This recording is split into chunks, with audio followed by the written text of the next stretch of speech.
Comment je suis passé de 0 à 2000 abonnés en 6 mois, c'est ce que nous allons voir ensemble dans cette vidéo, parce que je pense que ça peut intéresser beaucoup de monde. Si d'ailleurs tu es sur cette chaîne, c'est parce que tu dois t'intéresser au domaine de l'investissement, de l'entrepreneuriat, des projets, de l'amélioration de soi de manière générale. Et si jamais tu viens d'arriver pour la première fois ici, bienvenue, je m'appelle Jérémy. J'aborde des sujets qui tournent autour de l'entrepreneuriat, de l'investissement locatif, des finances personnelles, de la bourse et tout ce qui peut concerner cette sphère de manière générale sur l'investissement et la création de revenus alternatifs, passifs ou tout simplement l'amélioration de soi, le partage d'expérience au travers des lectures. Et aujourd'hui, j'ai décidé bien tout simplement de te faire une vidéo sur mon parcours sur YouTube, mon jeune parcours sur YouTube, parce que je le rappelle, la chaîne a été créée le 2 juillet 2022, donc ça fait un petit peu plus de 6 mois maintenant, et je vais tout simplement t'expliquer comment j'ai fait pour avoir mes 2000 abonnés, par où je suis passé, les étapes clés. Bref, on commence tout de suite par le début. Donc pourquoi j'ai créé une chaîne YouTube ? Eh bien, tout simplement, plusieurs amis à moi, des connaissances que j'ai, m'ont suggéré de proposer du contenu, que ce soit à travers de vidéos ou pourquoi pas faire de l'accompagnement personnalisé de par mon expérience dans l'investissement immobilier ou l'investissement boursier, tout simplement d'expliquer et de montrer aux gens comment on peut se lancer, comment il faut faire lorsqu'on n'a pas d'expérience. Et j'y ai réfléchi, j'ai pris un peu de temps et puis j'ai décidé de commencer à me lancer à faire du contenu en ligne, et pour ça eh bien j'ai privilégié YouTube, parce que pour moi YouTube c'est vraiment la plateforme sur lesquelles beaucoup de gens vont. TikTok et compagnie, c'était pas assez poussé pour proposer le contenu que je voulais proposer. Puis de toute façon, moi je suis un petit peu un adepte de YouTube, j'adore cette plateforme, j'y passe beaucoup d'heures, que ce soit écouter des podcasts ou faire des vidéos. Et donc eh bien j'ai décidé de créer une chaîne pour partager de l'expérience. C'est pas du tout une chaîne pour me vanter de ce que j'ai fait, parce que croyez-moi, même si aux yeux de certains ça paraît incroyable, moi de mon référentiel, eh bien je peux faire beaucoup mieux et je peux aller beaucoup plus loin. Mais voilà, je me suis dit pourquoi pas partager cette expérience là et te proposer des vidéos contenus ou tout simplement soit je te donne des conseils sur comment moi j'ai fait, qu'est-ce qu'il faut pas faire, les pièges à éviter, ou alors le partage d'expérience, je te montre, je sais pas, la rénovation d'un immeuble. Bref, sur cette chaîne tu trouveras des vidéos sur l'entrepreneuriat, l'investissement de manière générale, du locatif, de la bourse, le bien-être, le partage des lectures, les expériences de vie. Et je pense que cette vidéo a sa place, puisque comme tu l'as vu dans le titre, eh bien c'est comment je suis passé de 0 à 2000 abonnés en 6 mois sur YouTube. Et tout commence, je pense que si jamais tu décides de te lancer sur YouTube, parce que si tu regardes cette vidéo, eh bien je pense que ça t'intéresse et que tu aimerais savoir eh bien comment, en tout cas moi j'ai fait, comment on fait de manière générale. Il n'y a pas une voie universelle, mais je vais t'expliquer comment ça s'est passé pour moi. Et ce que j'allais te dire, c'est que je pense que de toute façon sur YouTube, il faut que tu te lances dans un domaine que tu apprécies, un domaine dans lequel tu as soit une expertise, soit que tu as des connaissances à partager et qui peuvent intéresser un certain nombre de personnes. C'est comme ça que tu t'ennuieras pas. Si tu décides de faire une chaîne YouTube et que tu pars du principe d'emblée de te dire moi je fais une chaîne YouTube pour gagner de l'argent et uniquement pour gagner de l'argent, eh bien il y a de fortes chances que tu n'en gagnes pas, ou alors que tu en gagnes peu.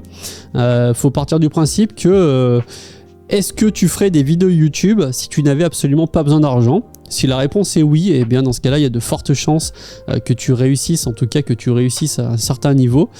Si la question est non, c'est que ça veut dire que quelque part tu te forces à faire des vidéos YouTube, et c'est toujours pareil quand on se force à faire les choses.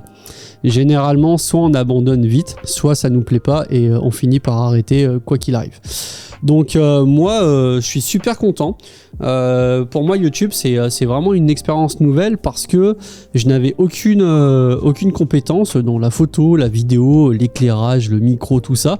Donc c'est quelque chose que j'ai dû apprendre. Après je te cache pas que c'est quelque chose qui m'intéressait déjà à la base, parce que moi j'ai fait en études supérieures, j'ai commencé par un BTS communication et industrie graphique, où je faisais un petit peu de Photoshop, un petit peu d'Illustrator, notamment tourné sur les press offset. Donc je connaissais un petit peu ce domaine là, mais la vidéo c'est encore encore un peu autre chose. Donc moi vraiment j'ai créé une chaîne YouTube à la base pour partager de l'expérience, pour essayer de faire en sorte que des gens qui peut-être ont le même ou en tout cas qui prennent le même chemin que moi, eh bien puissent avoir encore du contenu différent de ce qu'on peut trouver sur la toile, puisque je suis pas du tout le seul à faire ce genre de contenu. Franchement, il y a plein de personnes aujourd'hui qui abordent le sujet des finances personnelles, de l'investissement, de l'immobilier, mais on trouve de tout et de n'importe quoi. Il y a des chaînes très très sérieuses que j'adore, que je regarde régulièrement, et à contrario, eh bien il va y avoir malheureusement toutes les vidéos bullshit où on va t'expliquer que devenir millionnaire en 3 jours c'est facile, alors que ça ne l'est pas du tout.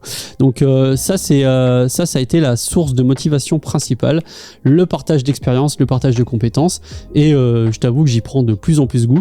D'ailleurs, c'est pour ça que la chaîne, si tu suis cette chaîne depuis quelques temps, et d'ailleurs si tu la suis pas, je te recommanderais de t'abonner si la vidéo te plaît, bien sûr. N'hésite pas à t'abonner, ça fait vraiment plaisir, ça aide énormément. Mets un like à la vidéo et commente si tu as des questions, n'hésite pas. Mais si tu suis cette chaîne depuis un petit moment, eh bien tu as remarqué que la bannière a changé récemment, puisque j'avais orienté la chaîne initialement sur rénovation immobilier et investissement boursier. Et je me suis assez vite rendu compte qu'il y avait des sujets de vidéo, notamment une vidéo comme aujourd'hui, tout simplement parler de l'évolution de la chaîne YouTube qui est un business à part entière. Eh bien, je me refusais d'en parler sous prétexte que ça ne correspondait pas au thème général de ma chaîne. Et c'est pour ça que eh bien, la bannière a changé, que maintenant tu retrouves entrepreneuriat, bien-être, investissement, lecture, etc. Puisque je vais faire des vidéos qui tournent vraiment autour de tout l'univers de l'investissement, que ce soit l'investissement sur soi, de l'investissement de manière générale, immobilier, bourse, lecture, mindset, expérience de vie, toujours en rapport avec le côté entrepreneuriat, mais je trouvais dommage de m'arrêter uniquement à immobilier et bourse, alors qu'en fait on peut parler de plein de choses, de lecture, de tiens, tu as eu une info d'un côté, tu as envie de parler d'une société, tu as envie de parler de YouTube, c'est un business, tu as envie de parler de Amazon Partner qui est un business, et du coup je me suis dit ça serait dommage de me frustrer et de pas proposer ce genre de vidéo. Ça c'est le début, voilà comment j'ai vu la chose et comment assez rapidement ça a switché en élargissant un petit peu plus le champ d'action, le champ de vidéo que j'allais pouvoir proposer. Et donc j'ai mis en ligne ma première vidéo, donc le 2 juillet 2022, vidéo qui était pas terrible du tout. D'ailleurs la toute première vidéo, je vous mets des extraits ici, mais c'est une vidéo que j'ai jamais publiée parce que franchement j'en avais un peu honte, peut-être qu'un jour elle sortira, mais franchement c'est catastrophique. Enfin bon, c'est les débuts, sachant qu'au début je n'avais pas spécialement de matériel. J'ai commencé à filmer avec mon iPhone 12 qui a une bonne caméra, mais on est loin de ce qui se fait, notamment je vais t'expliquer après la caméra que j'utilise maintenant. Et en micro, eh bien j'avais acheté un micro basique à fil qui est quand même un Rode Smart Lav Plus. Si ça t'intéresse, tu as le lien en description, affilié, donc je gagne de l'argent si tu cliques dessus. Voilà, je préfère te le dire et être transparent avec toi, qui est un très bon micro. Et j'ai attaqué bêtement à mettre le téléphone sur Rec et à commencer à enregistrer des vidéos. Et au début j'étais sur un rythme de 3 vidéos par semaine, il n'y avait pas trop de montage, c'était un petit peu du one shot, il n'y avait pas forcément de script, j'avais envie de parler de quelque chose et puis je recordais, mais après avoir regardé pas mal de vidéos, notamment comme celle-ci, de comment évoluer pas forcément rapidement mais efficacement sur YouTube, eh bien je me suis aperçu qu'au début il vaut mieux privilégier la quantité à la qualité. Alors, je suis d'accord sans être d'accord, mais c'est vrai qu'il faut arriver à proposer quand même pas mal de vidéos. Quelqu'un qui arrive sur ta chaîne et qui voit 1 ou 2 vidéos va se dire bon, en fait il n'y a rien sur la chaîne, va tout de suite switcher, même si la vidéo est pas top. Si la personne arrive et qu'il y a une quinzaine de vidéos assez rapidement, je pense qu'il y a plus de chances que ces gens-là s'abonnent. Donc au début, voilà, j'étais sur un rythme de 3 vidéos par semaine, comme tu peux le voir, puisque je te mets des extraits ici, mais c'était pas mal dans le fond. En tout cas le fond et le texte et ce que je disais c'est quand même intéressant. Maintenant c'est vrai que ça donnait pas forcément plus envie que ça de regarder. Et assez rapidement, au bout de 3-4 mois, je me suis dit bon ok, maintenant ça fait 3 mois que je suis sur YouTube. J'ai quand même une petite expérience, certes très petite, mais ça m'a quand même donné la sensation, tu sais, est-ce que j'aime ça ou est-ce que c'est quelque chose qui me saoule, et il s'avérait que non, franchement, je trouvais ça plutôt cool, même si les débuts ont été difficiles, la fameuse traversée du désert où tu fais des vidéos, il n'y a pas d'abonnés, il n'y a pas de vues, il n'y a pas de commentaires, il n'y a pas de likes, mais je sais que mathématiquement, en m'améliorant, parce que je suis quelqu'un qui est autodidacte et qui cherche tout le temps à s'améliorer, eh bien que j'allais pouvoir proposer au bout d'un moment du contenu qui plaît un petit peu plus de manière générale. Et comme je te le disais, je me suis fait une expérience sur plusieurs semaines. Et puis au bout d'un moment, je me suis dit, ok Jérém, maintenant ce que je vais faire, c'est que maintenant que je suis un petit peu plus à l'aise devant la caméra, que j'ai un petit peu plus de repères, eh bien j'ai envie de continuer dans cette voie-là et j'ai envie de m'améliorer. Et par conséquent, eh bien c'est forcément passé par de l'achat de matériel, puisque je me suis dit allez, quitte à y aller, eh bien je vais dépenser un petit peu, sachant que j'avais je dirais pas que j'avais les moyens, mais j'avais les moyens d'acheter ce que j'ai acheté de par les business que j'ai mis en place. Et donc je me suis équipé d'un appareil photo, d'une lampe et d'un micro et d'un système de son. Pour ceux que ça intéresse, donc l'appareil photo avec lequel je filme maintenant est un Sony A7 III, donc boîtier Sony A7 III, couplé d'un objectif Sigma 28-70. Au niveau des tarifs, parce que forcément si ça t'intéresse, il y a encore une fois les liens en description, mais pour le boîtier Sony on est aux alentours des 2000 € pour le boîtier seul. L'objectif, lui, le Sigma, je l'ai payé aux alentours des 700 €, c'est un très bon objectif. La lampe, j'ai noté la référence, on est sur une Falcon Eyes Hero 48 TDX, donc qui est une lampe réglable en intensité, évidemment, et aussi réglable en colorimétrie, c'est-à-dire qu'on peut passer du blanc à une couleur un peu plus sable, ce qu'on appelle la température de couleur. Donc c'est une lampe qui est très bien. Il y a forcément un peu mieux maintenant chez Falcon Eyes, ça a plusieurs diamètres, 48 cm, 68 cm. Moi pour l'instant la 48 cm me satisfait, c'est une bonne lampe aux alentours des 250-260 € sans le pied, donc il faut encore acheter un pied. Au niveau du micro, par contre, j'ai pas hésité, parce que s'il y a bien une chose sur laquelle il faut pas lésigner quand tu fais des vidéos YouTube, eh bien c'est le son. Parce qu'autant on peut tolérer une image moyenne, autant un son dégueulasse, eh bien ça passe absolument pas. Et donc eh bien au niveau du son, j'ai attaqué dans un premier temps avec un micro à 50 € qui avait un son correct quand même. Et je suis rapidement passé sur cette petite Rolls, parce que c'est le top du top en termes de micro de podcasteur, qui est un Shure SM7B qui coûte aux alentours des 350 € le micro seul. Avec ça, il faut rajouter un pied. Donc moi, j'ai pris le Rode PSA 1 qui est vraiment un très très bon pied, aux alentours des 80 €. Et le câble de liaison, j'ai un câble de liaison XLR de 5 mètres. De qualité supérieure qui coûte aux alentours des 80 €, et le tout est raccordé sur une platine son qui est une Rodecaster Pro de la marque Rode, comme tu as pu le comprendre, version 1, qui est une très très bonne platine. Tu peux brancher jusqu'à 4 micros simultanés, puisque je fais aussi des podcasts à plusieurs, donc sur la chaîne Upgrade. Tu as le lien encore une fois en description si ça t'intéresse. On a démarré la chaîne il n'y a pas longtemps, donc pour l'instant il n'y a qu'un seul podcast, mais ça va arriver. Et honnêtement, avec ce matos, à l'instant où j'ai acheté ce matos et que je me suis dit maintenant je vais m'améliorer, et au lieu de tourner 3 vidéos par semaine, eh bien je vais tourner une vidéo par semaine. Par contre, je vais passer beaucoup plus de temps sur le montage, le réglage de la colorimétrie du son. Eh bien ma chaîne, comme tu peux le voir sur les graphiques que je te montre, a décollé instantanément. C'est-à-dire que avant je passais des journées sans gagner un seul abonné. Je me levais le matin, j'étais à 430 abonnés, je me couchais le soir, des fois j'étais à 429 abonnés. Tu vois, j'avais même perdu des abonnés dans la journée, donc bon, il faut tenir bon. Mais à partir du moment où je me suis focus sur le contenu, sur vraiment améliorer mon contenu au maximum, eh bien ma chaîne a vraiment décollé, et notamment une vidéo que j'ai mis en ligne qui a été le suivi de mon PEA. Quelqu'un m'avait dit tiens Jérém, ça serait cool que tu fasses le suivi de ta bourse pour montrer un peu les statistiques et les chiffres pour ceux qui sont pas forcément initiés au truc, et qu'ils aient un avis extérieur de qu'est-ce qui se passe réellement sur un PEA quand t'as quelques dizaines de milliers d'euros. Et j'ai fait cette vidéo, et honnêtement ça a bien marché. Il y a beaucoup de gens qui ont aimé. C'est la vidéo qui a fait le plus de vues sur ma chaîne pour l'instant en vidéo simple. et je suis très content. Et du coup maintenant tous les mois tu as le droit à une vidéo suivie de mon PEA où je te montre les chiffres, qu'est-ce qui s'est passé, qu'est-ce qu'il y a eu comme action, pourquoi, comment, combien on a gagné, enfin bref je te montre tout. Encore une fois, n'hésite pas à t'abonner si jamais tu as envie d'avoir le suivi de la vidéo, active la cloche, ça sort tous les mois. À partir du moment, comme je te disais, où j'ai acheté ce matos, et ben ça a été un petit peu la fin de la traversée du désert qui aura duré 4 mois. J'ai sorti une quarantaine de vidéos et 40-45, il faudrait que je compte exactement, je te mettrai en annotation de cette vidéo exactement le chiffre. Et j'ai passé donc du coup les 1000 abonnés, donc la fameuse barre des 1000 abonnés, parce que je le rappelle sur YouTube, 1000 abonnés c'est symbolique parce que c'est un des premiers paliers de monétisation, en tout cas c'est un des critères du palier de monétisation, 1000 abonnés et 4000 heures de visionnage. Et c'est ce que beaucoup de gens recherchent quand ils se lancent sur YouTube, comment avoir les 1000 premiers abonnés. Eh bien moi je te dirais que les 1000 premiers abonnés, je les ai eus à partir du moment où j'ai été quand même à l'aise devant la caméra, que j'ai vraiment step up en montage, éclairage.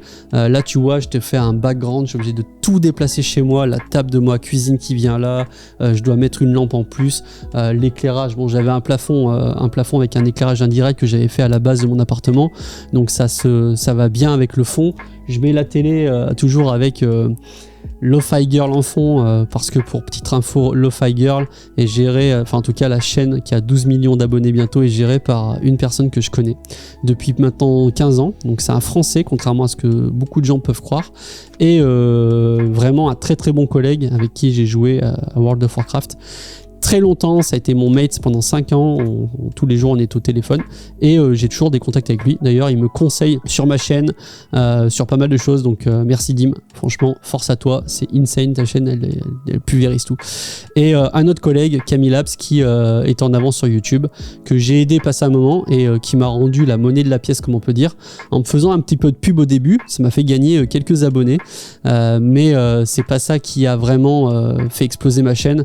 Ce qui a fait exploser ma chaîne, comme je te le disais, c'est le matos, le fait de me recentrer sur le contenu et pas trop sur les statistiques, malgré que les statistiques c'est quelque chose de très important, parce que tu vas vite t'apercevoir que quand tu lances une chaîne YouTube, eh bien, tu as quelque chose de formidable qui s'appelle le YouTube Studio, où tu peux vraiment retrouver toutes les statistiques de ta chaîne, que ce soit le nombre de vues, le nombre d'abonnés, le mois précédent, le taux de clic, est-ce que cette vidéo a fait beaucoup de watch time, le watch time moyen, bref, tu as vraiment toutes les données possibles. Mais le piège, c'est qu'on a tendance à s'enfermer dans ces données et à être focalisé dessus, genre mes abonnés ils montent pas, à tout le temps regarder ça. Alors je dis pas qu'il faut pas regarder les statistiques et le YouTube Studio, au contraire, parce qu'il faut vraiment consulter YouTube Studio pour savoir pourquoi par exemple une vidéo a plus performé qu'une autre, mais maintenant trop se focaliser sur les statistiques, eh bien va un petit peu tuer ta productivité, même si au début les abonnés ne montent pas très vite parce que c'est normal, à moins que tu sois un génie de la création et que tout de suite d'emblée la première vidéo tu fasses quelque chose de terrible qui cartonne instantanément. Moi ça n'a pas du tout été mon cas, je te mets 2-3 extraits ici, c'est la première vidéo qui a jamais été publiée sur ma chaîne, tellement j'en ai honte dans le sens où c'était les débuts, j'étais vraiment nul, j'avais pas du tout le discours, c'était nul, et aujourd'hui je pense que quand même je suis sur une qualité, et encore une fois tu me le diras en commentaire, mais je pense d'une qualité de vidéo qui se regarde tout à fait, et j'essaie de pousser petit à petit vidéo après vidéo le truc encore plus loin pour que ça soit de plus en plus professionnel, que ça soit de plus en plus attrayant, que les gens aient envie de regarder, avec si possible une cadence de mots, et je parle assez rapidement, mais je pense que ça permet de dynamiser un petit peu tout ça. D'ailleurs je scripte pas du tout ce que je dis, je scripte vraiment les grandes lignes, par exemple là, les refs de matos que j'ai marqué et les 2-3 points à aborder, mais le reste c'est pas du tout scripté. Je sais qu'il y a des youtubeurs qui scriptent absolument tout ce qu'ils vont dire, mot par mot, phrase par phrase. Moi c'est pas du tout mon cas, d'ailleurs je m'y reprends des fois 2-3 fois pour refaire les vidéos quand je suis pas trop satisfait de celle-ci. Donc je pense que vraiment les clés c'est attaquer une chaîne YouTube sur un sujet qui te plaît et dans lequel tu as de la value à apporter aux gens qui vont regarder, ça c'est important. Ensuite, deuxième point, c'est il n'y a pas le choix, il faut faire des vidéos pour s'améliorer dans la vidéo. Donc au début, fais de la quantité, n'hésite pas à produire 2, 3, 4 vidéos par semaine s'il faut, puisque plus tu vas produire de vidéos, plus tu vas t'améliorer oralement parlant et plus tu vas t'améliorer dans les logiciels de montage, parce qu'au début on fait un peu tous pareil, on monte nous-mêmes nos vidéos. Moi le premier, je monte encore mes vidéos notamment sur Premiere Pro, Adobe Premiere Pro, j'utilise aussi Adobe Photoshop bien sûr et Adobe After Effects, donc toute la suite Adobe. Et après, quand tu commences à te sentir à l'aise, si tu as un petit peu d'argent, faut pas hésiter à investir. Tu vois, le fait d'avoir une caméra, ça, et surtout un micro. Alors là, le micro, moi, l'ensemble son, il y en a pour à peu près 1 000 €, mais ça fait une réelle différence. J'améliore un petit peu le son, plus son logiciel, et je sais que niveau son, on est vraiment pas mal. Et seulement, voilà, une fois que tu en arrives à ce point-là, tu peux peut-être commencer à te dire, bon, maintenant, j'ai ma chaîne, elle est pas mal alimentée, il y a une 50aine de vidéos, quelqu'un qui tombera sur ma chaîne de nulle part pourra plus facilement s'abonner en se disant tiens, il y a du contenu, c'est intéressant, je m'abonne, contrairement à que si tu as 5-6 vidéos, ça peut bloquer. Et puis voilà, ne pas trop se focaliser sur les statistiques. Faut partir du principe que dans ta tête, tu te dises, si tu es sur un sujet qui est intéressant, et franchement, aujourd'hui, en ligne, sur des chaînes YouTube, tu peux avoir n'importe quel style de chaîne. Par exemple, tu as Major Mouvement, je sais pas si tu connais un mec qui est ostéopathe et qui s'occupe un petit peu de réparer les gens. Et bien ça, on aurait tendance à se dire, bon, je sais pas si ça intéressera beaucoup de gens, il atteint bientôt les 1 million d'abonnés. Tu peux avoir un gars qui pose du carrelage, enfin bref, tu as vraiment tout type de contenu sur YouTube. Ce qui est bien, c'est que chacun est libre de faire ce qu'il a envie de faire. Et si tu t'y prends bien, il n'y a aucune raison que ça n'intéresse pas un certain nombre de personnes. Bien évidemment, suivant le secteur dans lequel tu vas te positionner, tu vas attirer, je sais pas, tu vas avoir un panel maximum de 500 000 abonnés, alors qu'à notre côté, tu peux avoir 10 millions d'abonnés, comme sur la musique, Lo-Fi Girl, forcément. Mais voilà, il n'y a pas de vidéo qui ne marche pas si tu as la bonne idée, le bon montage, le truc fun, que tu t'y prends bien. Forcément, c'est qu'une question de temps pour que ça marche. Donc faut pas se démoraliser, au début c'est dur. Et il faut savoir aussi une chose, les statistiques ont montré qu'en moyenne, pour qu'une chaîne commence à générer de l'argent, faut entre 12 et 18 mois, une vingtaine de mois pour commencer à gagner un peu d'argent. Pour qu'une chaîne ait 1000 abonnés, la moyenne c'est entre 6 et 12 mois, il y en a plus du côté des 12 mois que des 6 mois. Il faut en moyenne 50 à 55 vidéos pour avoir les premiers 1000 abonnés, et il faut en moyenne 150 vidéos pour passer de 1000 à 10 000 abonnés, et de 10 000 à 100 000 abonnés, il faut 450 vidéos. C'est ça à peu près la moyenne relevée sur YouTube. Je vais essayer de te ressortir le tableau de statistiques que j'avais vu. Donc ça veut dire ce que ça veut dire. En fonction de comment va évoluer ta chaîne, tu sauras si tu es sur la bonne voie ou pas. Moi, visiblement, je suis un petit peu au-dessus de la moyenne. Aujourd'hui, la chaîne a dépassé les 3000 abonnés et on va attaquer le 7e mois. Donc, je suis ultra content. Encore un peu watch time pour avoir la monétisation, mais dans tous les cas, j'ai pas mal de revenus annexes à la chaîne YouTube. Dans un premier temps, la chaîne YouTube, c'est vraiment un hobby, c'est vraiment quelque chose que j'avais envie de faire. Si maintenant ça rapporte de l'argent, et dans tous les cas, ça va rapporter de l'argent, puisque j'en ai déjà un petit peu via les partenaires affiliations que j'ai, notamment avec Fortuneo et Amazon. D'ailleurs, c'est un peu délirant, j'ai tendance à me dire, putain, une chaîne qui a 200-300 000 abonnés, ça doit être n'importe quoi. Mais voilà, faut pas non plus se focaliser uniquement sur l'argent. Vraiment, fais quelque chose qui te plaît, qui t'intéresse, un sujet sur lequel tu as envie de partager. Et puis ensuite, il suffit simplement de faire et de s'améliorer quotidiennement, de vidéo en vidéo, s'améliorer en montage, s'améliorer en éclairage, etc. Et c'est pour ça que dans quelques temps, je vais attaquer la rénovation de ma 2e chambre chez moi, que je transforme en YouTube Home Studio, pour ceux qui n'ont pas écouté le podcast.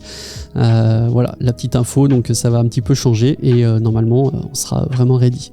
Si jamais tu l'as pas vu, eh bien récemment j'ai fait une vidéo sur mon système de productivité, justement, comment je gère ma productivité, notamment dans mes business, mon immobilier, les supports, les logiciels que j'utilise. Bref, tout ça c'est ici, n'hésite pas à aller la voir, franchement elle est vraiment pas mal. Moi je te souhaite une bonne journée, je te dis à la prochaine. Salut les bros.